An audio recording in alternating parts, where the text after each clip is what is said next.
कराची की बात करेंगे। पाकिस्तान की मईशत में रीढ़ की हड्डी की हैसियत रखता है, जो किसी ज़माने में रोशनियों का शहर कहलाता था। कहते तो आज भी हम यही हैं, लेकिन फिर हमें वहाँ पर रोशनियाँ उस तरह से नज़र नहीं आ रही होती हैं, मसाइल ही मसाइल नज़र आ रहे होते हैं। लेकिन आजकल के कराची के हालात जब हम देखते हैं तो कचरा कुंडी ख़ास तौर पर इसका मतलब सबसे बड़ा मसला शायद यही है कि जैसे ही आप वहाँ पर कराची में लैंड करें तो आपको सबसे पहले कचरा कुंडी जगह जगह पे कचरा कुंडी हमें नज़र आ रही होती है। हर पीपल्स पार्टी गुजरे 13 सालों से सूबे के स्याह सफ़ेद की मालिक भी है, मगर सूबाई हुकूमत ने कराची जैसे मेगा सिटी का हुलिया बिगाड़ कर रख दिया और शहर के अनगिनत मसाइल में से सबसे बड़ा मसला, इस हमने पहले भी कहा कि गंदगी के ढेर हैं।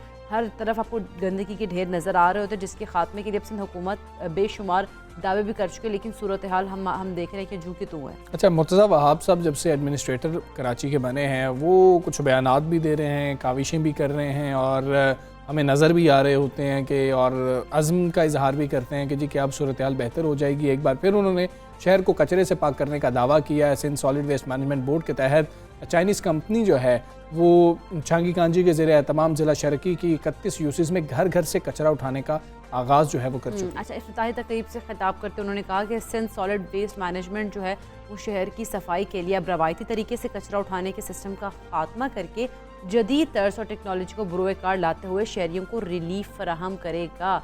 ये सारी सूरत हाल है, हम इसी पर बात करेंगे। कराची से PTI के रुकन असम्बली कीर खान साहब हमारे साथ मौजूद हैं। अस्सलाम वालेकुम, गुड मॉर्निंग। आलम कीर खान साहब, अगर देखा जाए तो सिंध हुकूमत ने शहर की सफाई का एक नया दावा किया है और आप देख रहे हैं कि आने वाले वक्तों में पूरा होगा, क्योंकि हम देखते आए हैं पहले भी इस तरह के दावे और चीज़ें तो करते हैं, लेकिन उस तरह से हम देखते हैं कि सिंध में अगर देखें तो जगह जगह कचरा कुंडी और गंदगी है। आज तक वो दावे जो है वो हमें पूरे होते दिखाई नहीं दिए। अब क्या सिचुएशन नज़र आ रही है आपको? देखें, एक तो चीज़ ये कि अब सिर्फ एक फ़र्क जो नज़र आ रहा है, अल्लाह करे कि इनकी ये जो ये अभी करने जा रहे हैं इससे कोई बेहतरी आए, कोई असर आए अवाम की ज़िंदगी में, लेकिन फ़र्क सिर्फ नज़र ये आता है कि अब प्रेस कॉन्फ्रेंसेस और मीडिया ऑप्टिक्स वाली जो सियासत है वो की जा रही है कि दिखाया जाए, नज़र आए, मीडिया प्रोजेक्शंस हों। सिर्फ ये फ़र्क आया है। वजह ये है, देखें, मैं पिछले ये सिंध सॉलिड वेस्ट मैनेजमेंट 3 साल हो चुके हैं इसको चाइनीज़ कंपनी को कॉन्ट्रैक्ट दिया है। 3 साल से मैं चिल्ला रहा हूं कि भाई जब तक आप डोर टू डोर कलेक्शन नहीं करेंगे कचरे की, यानी घर घर से कचरा खुद नहीं कलेक्ट करेंगे तो कचरा सड़कों पे होगा। यानी ये जितने अब मेरे आपके घर पे प्राइवेटली वो बच्चे आते, वो कचरा उठाते, वो अपनी मर्जी की जगह पर कचरा पलट देते, और पलटते क्यों, उससे गत्ता, प्लास्टिक, मेटल की सॉर्टिंग करते और जाके रिसाइकलिंग के प्राइवेट सेक्टर में जाके बेचते। ये उनका डेली अर्निंग है, उनकी आमदनी है। जब तक आप उसका पैरेलल नहीं खड़ा करेंगे कचरा सड़कों पे होगा। नंबर 2, जब तक आप कचरा कुंडियां नहीं बनाएंगे गली मोहल्लों में, कचरा जो है वो खाली आज का है, खाली प्लॉट्स पर है, प्ले ग्राउंड्स पर है, पार्क्स में कचरा मौजूद है, सड़क किनारे मौजूद है। जब तक आप उसका बंदोबस्त नहीं करेंगे, ठिकाना नहीं लगाएंगे और प्रॉपर GTS मौजूद नहीं होंगे, क्योंकि छोटी कचरा कुंडी से कचरा जाता गार्बेज ट्रांसफर स्टेशंस पे, GTS से लैंडफिल पे जाता। इन्होंने उसका कोई बंदोबस्त नहीं किया। लेकिन चले फिर भी अगर ये कचवे की चाल ही चल रहे हैं, मैं फिर भी ऑप्टिमिस्टिक रहता हूं, मैं फिर भी होपफुल रहता हूं कि शायद कुछ बेहतरी आ जाए। जब हमारे टैक्स पेयर्स के पैसों से चाइनीज कंपनी को पे किया जा रहा है $26 या समथिंग हर टन पे, जो लैंडफिल पे 1 टन का कचरा जाता उस पे $26 पे किया जाता, तो सर्विसेज भी हम वो मांगते जो इनके एग्रीमेंट में मौजूद है। इनके एग्रीमेंट में ये तमाम चीजें मौजूद है। ठीक है आलमगीर खान साहब, ये बताइए, आप कह रहे हैं कि तब तक मसला हल नहीं हो सकता था जब तक डोर टू डोर कलेक्शन ना हो रही हो। अब मुर्तज़ा वहाब साहब यही कह रहे हैं कि अब डोर टू डोर कलेक्शन की जानिब हम बढ़ रहे हैं। आपके ख्याल में ये फैसला अब खुशाइंद है? चलें, कोशिश तो कर रहे हैं कि जो आप भी चाह रहे थे, क्योंकि आप कराची के मसाइल को बेहतर तरीके से समझते हैं, कुछ फिक्स हो सकेगा इसके बाद? कोई उम्मीद है? चलें, आप ऑप्टिमिस्टिक हैं, लेकिन फिर भी बहुत अच्छा इकदाम है, इसमें कोई शक नहीं। चले, देर आए दुरुस्त आए। मैं फिर भी इससे होपफुल हूँ कि इन्होंने ये फैसला तो किया इन्होंने, और मैं उम्मीद रखता हूँ कि अच्छा, इससे पहले भी ये ऐलानात हुए हैं, इससे पहले भी सॉलिड वेस्ट मैनेजमेंट ये गाड़ियां लेकर आई है और मीडिया अपीयरेंसेस हुई हैं, लेकिन चले मैं फिर भी कहता हूं कि ये अच्छा मूव है। और मैं एक और चीज ऐड करूं कि सिर्फ ये सिंध सॉलिड वेस्ट मैनेजमेंट या पीपल्स पार्टी भी नहीं है, बल्कि जो 6 कैंटोनमेंट्स हैं कराची में, वहां भी बुरा हाल है और वहां भी इंतजामिया कुछ नहीं कर रही।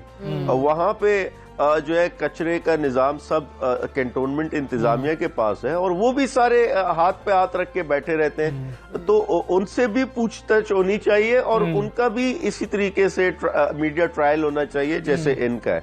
क्या बात है, दुरुस्त बात है जी। आलमगीर खान साहब ये भी बताइए, रिवायती तरीके से हटके मुर्तज़ा वहाब साहब अब कुछ चाहते हैं कि कुछ किया जाए, अगर हम रिवायती तरीकों को छोड़ दें, जदीद तरीके क्या हो सकते हैं मज़ीद जो आप बताना चाहेंगे, मशवरा देना चाहेंगे, तजावीज़ देना चाहेंगे कि अगर आप साथ ये भी ऐड ऑन कर लें तो फ़ायदा हो जाएगा, जो केचवे की चाल है वो नहीं रहेगी, कुछ स्पीड जो है वो खरगोश वाली हो जाएगी?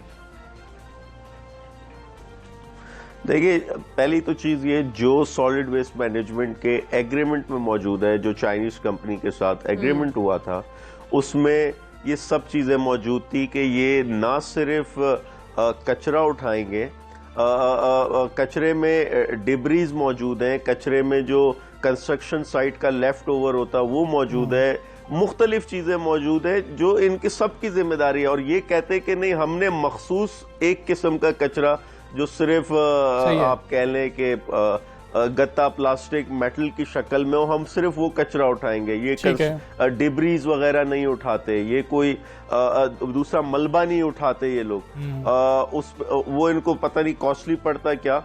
तो एक तो चीज ये, और दूसरा ये कि अब आगे का प्रोसेस ये होना कि रिसाइकलिंग होनी चाहिए, रिसाइकलिंग प्लांट बनाना चाहिए। देखिए, दुनिया भर में कचरे से बिजली पैदा, स्वीडन में कचरे से बिजली पैदा की जा रही, इससे बायोगैस पैदा की जा सकती जो ऑर्गेनिक वेस्ट होता। तो दुनिया वहां पहुंच गई, तो हमें भी उसके लिए कोशिश करनी चाहिए। और किसी वक्त में लाहौर में एक प्रोजेक्ट भी हुआ था, 160 घरों का कोई पायलट प्रोजेक्ट था बायोगैस का। आज भी पंजाब में जो एग्रीकल्चर, जो इंटीरियर पंजाब है, वहाँ पे काफी लोग एग्रीकल्चर में बायोगैस का इस्तेमाल कर रहे हैं, जो ऑर्गेनिक वेस्ट होता है उससे गैस प्रोड्यूस करते हैं। तो ये सब चीजें यहाँ की जा सकती हैं अगर वेल हो। ठीक है आलमगीर खान साहब, वैसे क्योंकि एक तरफ तो आप पाकिस्तान तहरीक इंसाफ का हिस्सा हैं, MNA है, लेकिन हम आपको फिक्स इट के बानी के तौर पर भी देखते हैं। वैसे तो पीपल्स पार्टी की गवर्नमेंट आपसे तजावीज़ मांगेगी नहीं और आपसे मदद नहीं मांगेगी, लेकिन आप चूंकि एक फलाही काम भी कर रहे होते हैं, अगर ये कुछ आपको बेहतर लगती है स्कीम कल को, तो आप खुद जाएंगे, वॉलंटियर करेंगे कि मेरी फिक्सिट की टीम भी आपके साथ काम करेगी?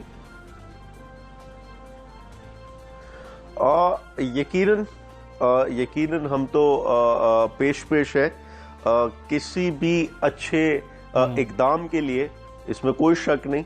लेकिन हम थोड़ा टाइम देते हैं, हम टाइम देते हैं कि इकदाम के नताइज क्या है, हम टाइम देते हैं कि इकदाम के पीछे नियत क्या है। हम फिल फॉर कोई ऐसा डिसीजन नहीं लेते, लेकिन लेट्स होप, अल्लाह करे कि इससे कोई फायदा हो, और यकीनन अगर कोई अच्छी चीज होगी हम उसके साथ खड़े होंगे, उस काम के साथ खड़े होंगे, ना कि उस शख्स के साथ। ऐसी सियासत की जरूरत है। आलमगीर खान साहब, बहुत शुक्रिया, आप सबसे पाकिस्तान का आप हिस्सा बने, और यकीनन ये जो है तामीरी तकरीर, मतलब कि तनकीद होनी चाहिए, सिर्फ तनकीद बराए तनकीद नहीं होती। उन्होंने कहा कि खुशाइंद फैसला है, ये बड़ी अच्छी बात है, और आप ये कर कि जी फैसला अच्छा है, और ये जो अब करने के ऐलानात हुए हैं ये भी दुरुस्त है। अगर बेहतर तरीके से एग्जीक्यूट इसको कर लेते हैं तो फायदा होगा। हम उम्मीद भी करेंगे और दुआ भी करेंगे जो प्रोजेक्ट स्टार्ट हुए हैं फिर अपनी तकमील तक भी पहुंचे। और दूसरा ये कि शहरियों का, जो कराची के शहरी हैं, उनको ज़्यादा मसाइल होते हैं कचरे के हवाले से। जगह जगह पे हम देखते हैं कि कचरा रोड्स पर होता है, उससे इतने मसाइल पैदा हो रहे हैं। तो अगर ये चीज़ें हो जाएंगी सही, तो फिर कराची की जो आवाम है वो सुख का सांस ले सकेगी। खैर, अब हम आगे बढ़ेंगे, बात करेंगे मुल्क भर में डेंगू के हमले जारी हैं,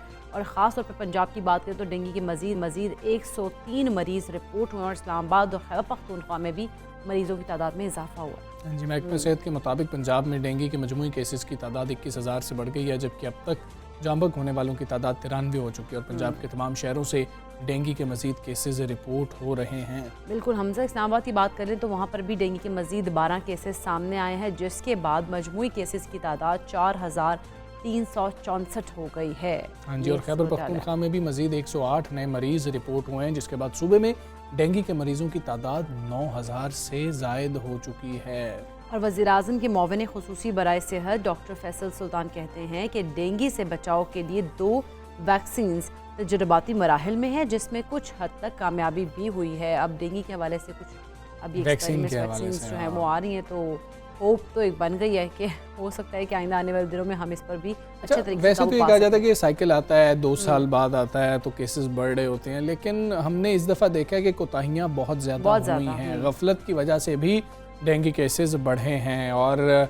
उसका सारा मलबा कोविड के ऊपर ही डाला जा रहा है कि जी कि कोविड में इतना ज़्यादा फंसे हुए थे कि जी जिसकी वजह से ये हम मतलब टाइम पर कुछ नहीं कर सके और हालात इतने बेहतर नहीं थे। हमने खुद अपने इलाकों के में भी देखा, सब शिकायत कर रहे थे। अभी भी केसेस आ रहे हैं, इस्लामाबाद और केपी में भी केसेस आ रहे हैं। टेम्परेचर के हवाले से भी जिस तरह से बात हो रही तो थी आ रहे हैं और ये चीज़ें तो हैं, लेकिन साथ में अभी तक लोग ये भी शिकायत कर रहे हैं कि उनके घरों में जबकि ये डेंगू के केसेस आना शुरू तब तक के अब तक स्प्रे करने वाली टीम्स भी नहीं आई हैं। मतलब वो कोई टीम्स ऐसी नहीं आई कि चेक भी करें जाके उनके घरों में। तो ये सूरत हाल भी अभी भी है कहीं कहीं इलाकों अच्छा, में। मैंने पिछली बार जब हम इस पे बात कर रहे थे, मैंने इकरा को बताया था कि जी कि मेरी तो सोसाइटी के अंदर ऐसा हुआ, तो इकरा ने कहा था कि शायद कुछ केस आए होंगे जिसके बाद उन्होंने आके स्प्रे किया होगा। हाँ, 2-4 केसेस थे, मैंने बाद में जाके पता किया, तो इसी वजह से तो स्प्रे हुआ। उससे पहले स्प्रे के लिए टीम्स नहीं आई थी, लेकिन इस दफ़ा शायद SOPs भी यही है कि जब केसेस निकल रहे होंगे तो फिर जाके वो सर्वेलेंस हो रही होती है। लेकिन अगर देखा जाए तो हमजा जिस तरह से कोविड के अंदर हमने देखा कि बहुत ज़्यादा इस टाइम सारी आपके लिए मैन पावर सारी इधर थी, वर्क फोर्स सारी उधर लगी। बिल्कुल, तो वर्क फोर्स सारी जब उधर थी तो फिर इधर किसी ने ध्यान ही नहीं दिया। हालांकि हम अगर देखा जाए हमारा इतना बड़ा मुल्क है, इसमें सेहत के शोबे के हवाले से हमें बहुत काम करने की भी ज़रूरत है कि अगर खुदा न खास्ता 1 से 2 चीज़ें एक साथ आ जाए तो फिर हम उनको कैसे टैकल कर रहे होंगे। ये भी बहुत ज़्यादा जो है ना बात सोचने और समझने वाली है, और उसके ऊपर भी गवर्नमेंट को बहुत सोच समझ के काम लेना होगा। ठीक है, इसी पर हम बात कर लेंगे। हमारे साथ मौजूद PMA के सदर डॉक्टर अशरफ निज़ामी साहब। डॉक्टर साहब अस्सलाम वालेकुम, गुड मॉर्निंग। डॉक्टर साहब, सबसे पहले तो बात कर लेते हैं, ये 2 वैक्सीन्स का जिक्र कर रहे हैं डॉक्टर फैसल सुल्तान साहब। सर, इस हवाले से हमें कुछ बता दीजिएगा। देखिए कैसी है हमारे यहाँ होता है कि we are on the trial basis. Pakistan के साथ क्या होता है, UHSFP है, डॉ ने किए हैं पाकिस्तान में, जैसे आपको पता है कि कोविड की साथ भी हमने यहाँ पे ट्रायल किए थे जी, and that was the reason कि चाइना ने फिर हमें वैक्सीन दे रही थी। इसी तरह से but it is not the trial कि पाकिस्तान अब खुद कर रहा है। मेरा नहीं ख्याल, या कम अज कम मेरी इंफॉर्मेशन में ऐसा कभी तौर पर नहीं है कि पाकिस्तान ने ही कोई डेंगू की खातिर कोई ऐसी वैक्सीन बना ली है कि जिसके लिए ट्रायल चल रहे हो। These are the trial, yes this I know कि ट्रायल पाकिस्तान में है, लेकिन ये ट्रायल वो है जो कि बाहर की बनी हुई है तालिबान और पाकिस्तान के साथ। तो दुनिया के अंदर ऐसा होता है कि थर्ड वर्ल्ड के अंदर जाके ये ट्रायल वगैरह किए जाते हैं पेशेंट के साथ। और कोविड की जैसे वैक्सीन की खातिर, क्योंकि हम सब लोग अब जानते हैं अच्छी तरीके से, अरब ममालिक के अंदर हुआ, पाकिस्तान के अंदर हुआ, अफ्रीका के अंदर हुआ, चाइना के अंदर ट्रायल हुए, हमारे हमसाया मुल्क के अंदर ये trial, but does not mean by that we are going to produce this. ठीक है डॉक्टर साहब, बहुत शुक्रिया आपका। सवेरे पाकिस्तान से कर रहे थे, बड़ा अहम मौजू है। आगे बढ़ते हैं जी। एक बड़ी अच्छी खबर पाकिस्तानियों के लिए आई है, सारे खुश हुए हैं। हमें प्लेयर ऑफ द टूर्नामेंट नहीं मिला था तो हम सारे जो थे परेशान थे कि बाबर आजम को क्यों नहीं मिला, लेकिन एक बड़ी बेहतरीन कामयाबी है जी बाबर आजम की। बहुत ही अच्छी कामयाबी है और ICC ने T20 world cup team of the tournament का ऐलान कर दिया और बाबर आजम जो है वो उस टीम के कप्तान बनाए गए हैं। टीम में कप्तान बाबर आजम के अलावा डेविड वार्नर हैं, जोश बटलर हैं और इनके साथ साथ अगर हम बात करें तो एडन मार्करम भी हैं। हाँ जी, असलंका हैं और श्रीलंका से उनका ताल्लुक है। मोइन अली इंग्लैंड से मौजूद हैं। और हसारंगा की बात कर ली जाए तो इस वक्त वो T20 के नंबर 1 बॉलर हैं, उन स्पिनर हैं, उनका भी ताल्लुक श्रीलंका से, इनको शामिल किया गया। जबकि एक और स्पिनर एडम जंपा जिनका ऑस्ट्रेलिया से ताल्लुक है, उनको शामिल किया गया। हेजलवुड जिनका ऑस्ट्रेलिया से ताल्लुक है, उनको शामिल किया गया।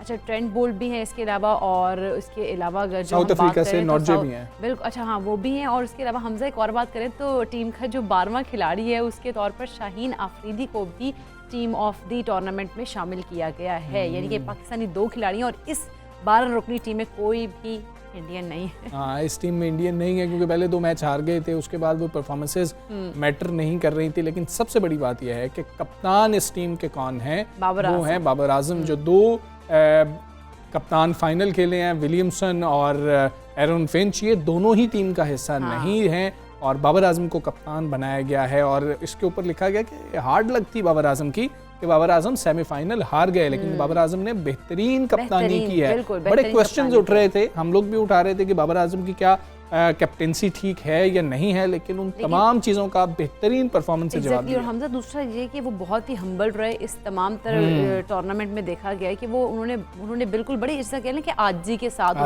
बहुत आजी के साथ उन्होंने कप्तानी की है। उन्होंने ये कोई भी इस तरह से प्राउड मतलब ये होता है ना गुरूर तकब्बुर, वो वाली चीज़ नहीं। एक वीडियो भी सामने आई थी कि जिस वक्त शादाब उनको कह रहे हैं और हसन उनको कह रहे हैं इंडिया से जीतने के बाद के कप्तान ग्राउंड का चक्कर लगाना है, और बाबर आगे से कह रहे हैं यार दुरूद शरीफ पढ़ो, दुरूद शरीफ पढ़ो, अल्लाह का शुक्र अदा करो। मतलब कि ये वो चीज़ है। न्यूजीलैंड के मैच के टाइम पे भी ऐसे हुआ था, तो सब लोग मतलब सिक्योरिटी के नारे थे, तो बाबर आजम उनको कहे थे कि नहीं ऐसे नहीं, इस तरीके से आप मत करें। तो जी ये अच्छी खबर थी, हमने आप लोगों के साथ शेयर की। अभी एक ब्रेक लेते हैं, ब्रेक स्टे विद अस।